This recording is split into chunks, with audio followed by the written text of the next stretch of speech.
दोस्तों, अगर आप भी अपने बैंक अकाउंट में आधार एनपीसीआई सर्विस लिंक करना चाहते हैं तो आज की इस वीडियो में मैं आपको बताऊंगा कि आप अपने मोबाइल फ़ोन से घर बैठे अपने बैंक अकाउंट में आधार एनपीसीआई सर्विस कैसे लिंक कर सकते हैं। जैसा कि आपको पता है कि अगर आप किसी भी स्कीम का कोई भी पैसा लेना चाहते हैं तो इसके लिए आपके बैंक अकाउंट में डीबीटी सर्विस लिंक होनी चाहिए।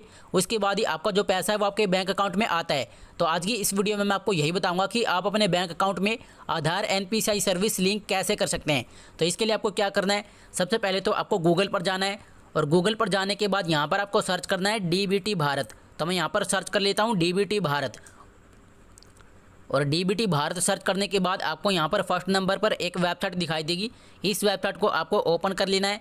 इस वेबसाइट को ओपन करने के बाद इसका जो इंटरफेस है वो इस तरह से ओपन हो जाएगा। तो यहीं से आप अपने बैंक अकाउंट में आधार एनपीसीआई सर्विस लिंक कर सकते हैं। तो लिंक करना कैसे वो आपको ध्यान से देख लेना है। इसके लिए आपको यहाँ पर ऊपर की तरफ 3 लाइन दिखाई देगी। यहाँ से आपको 3 लाइन पर क्लिक कर देना है। 3 लाइन पे क्लिक करने के बाद यहाँ पर आपको इस तरह से ढेर सारे ऑप्शन देखने को मिल जाएंगे। तो यहाँ पर लिखा हुआ है डॉक्यूमेंट्स। तो यहाँ से आपको डॉक्यूमेंट्स वाले ऑप्शन पे क्लिक कर देना है। और डॉक्यूमेंट्स वाले ऑप्शन पे क्लिक करने के बाद यहाँ पर आपको एक ऑप्शन दिखाई देगा आधार UIDAI। इस वाले ऑप्शन पे आपको क्लिक कर देना है। इस वाले ऑप्शन पे क्लिक करने के बाद नेक्स्ट इंटरफेस आपके सामने इस तरह से ओपन हो जाएगा। और यहाँ पर आपको फर्स्ट नंबर पर एक ऑप्शन देखने को मिल जाएगा सिटीजन कॉर्नर। तो यहाँ से आपको सिटीजन कॉर्नर वाले ऑप्शन पे क्लिक कर देना है। और सिटीजन कॉर्नर वाले ऑप्शन पे क्लिक करने के बाद यहाँ पर आपको इस तरह से काफ़ी सारे ऑप्शन दिखाई देंगे। तो यहाँ पर आपको क्या करना है, यहाँ पर आप देख सकते हैं यहाँ पर लिखा हुआ है सिटीजन बैंक अकाउंट आधार लिंकिंग स्टेटस। इस वाले ऑप्शन पे आपको क्लिक कर देना है। तो मैं यहाँ से इस वाले ऑप्शन पे क्लिक कर देता हूँ।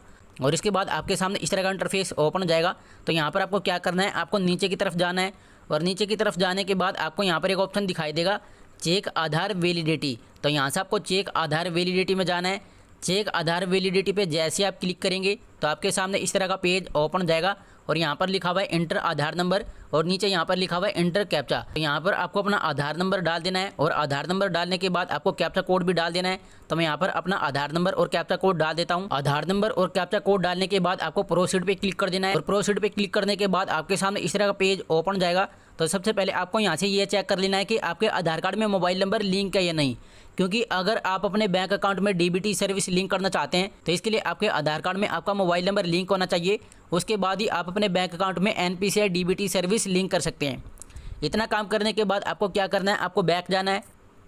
बैक जाने के बाद आपको यहाँ पर एक चीज़ और चेक करनी है। इसके लिए आपको यहाँ पर एक ऑप्शन दिखाई देगा। तो मैं आपको यहाँ पर दिखा देता हूँ। तो यहाँ पर आपको इस तरह से एक ऑप्शन दिखाई देगा बैंक सीडिंग स्टेटस। तो यहाँ से आपको बैंक सीडिंग स्टेटस वाले ऑप्शन पर क्लिक कर देना है। और बैंक सीडिंग स्टेटस वाले ऑप्शन पे क्लिक करने के बाद आपके सामने इस तरह का पेज ओपन जाएगा। तो यहाँ पर भी आपको अपना आधार नंबर और कैप्चा कोड डाल देना है। तो मैं यहाँ पर भी अपना आधार नंबर और कैप्चा कोड डाल देता हूँ। आधार नंबर और कैप्चा कोड डालने के बाद आपको यहाँ पर लॉगिन विद OTP वाला ऑप्शन दिखाई देगा। तो यहाँ से आपको लॉगिन विद OTP वाले ऑप्शन पे क्लिक कर देना है। इस पर क्लिक करने के बाद आपके आधार कार्ड के साथ आपका जो भी मोबाइल नंबर लिंक होगा तो उस मोबाइल नंबर पर एक OTP आएगा। तो यहाँ पर आपको OTP डाल देना है। और OTP डालने के बाद आपको फिर से लॉगिन पे क्लिक कर देना है। और लॉगिन पे क्लिक करने के बाद आप इस पेज में सक्सेसफुली लॉगिन हो जाएंगे।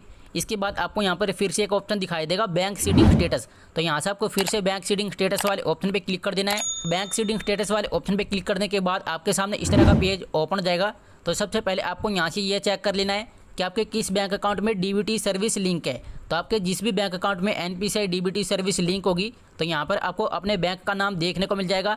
और यहाँ से आप ये भी चेक कर सकते हैं कि आपका जो बैंक है वो एक्टिव है या फिर इनएक्टिव है। जैसे आप यहाँ पर देख सकते हैं कि मेरा जो बैंक है वो इनएक्टिव है और इसी बैंक अकाउंट में मेरी डीबीटी सर्विस भी लिंक है। इसी प्रकार आप यहाँ से ये चेक कर सकते हैं कि आपके किस बैंक अकाउंट में एनपीसीआई डीबीटी सर्विस लिंक है और वो बैंक आपका एक्टिव है या फिर इनएक्टिव है। और मान लो अगर आपके बैंक अकाउंट में डीबीटी सर्विस लिंक नहीं है तो यहाँ पर आपको किसी भी बैंक का नाम शो नहीं होगा।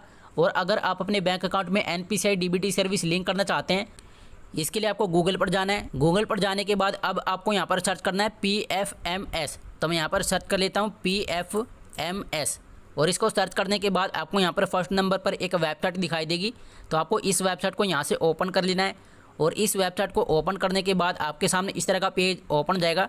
इसके बाद आपको नीचे की तरफ स्क्रॉल डाउन करना है। नीचे की तरफ स्क्रॉल डाउन करने के बाद आपको यहाँ पर एक ऑप्शन दिखाई देगा नो योर पेमेंट। आपको इस वाले ऑप्शन पे क्लिक कर देना है। और इस वाले ऑप्शन पे क्लिक करने के बाद आपके सामने इस तरह का पेज ओपन जाएगा। तो यहाँ पर आपको क्या करना है, आप अपने जिस भी बैंक अकाउंट में एनपीसीआई डीबीटी सर्विस लिंक करना चाहते हैं तो यहाँ पर आपको अपने बैंक का नाम टाइप कर देना है।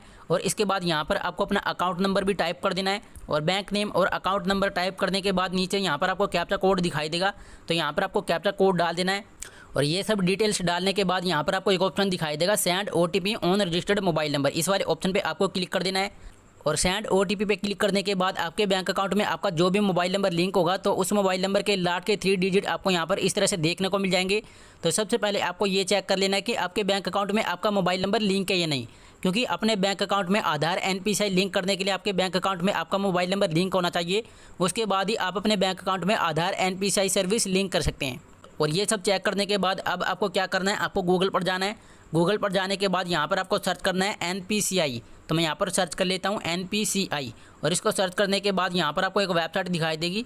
इस वेबसाइट को आपको यहाँ से ओपन कर लेना है और इस वेबसाइट को ओपन करने के बाद इस वेबसाइट का जो इंटरफेस है वो इस तरह से ओपन हो जाएगा। इसके बाद आपको क्या करना है, आपको ध्यान से देख लेना है। आपको नीचे की तरफ जाना है। नीचे की तरफ जाने के बाद यहाँ पर आपको इस तरह से काफ़ी सारे ऑप्शन देखने को मिल जाएंगे। तो सबसे पहले आपको यहाँ से कंज्यूमर वाले ऑप्शन पर क्लिक कर देना है।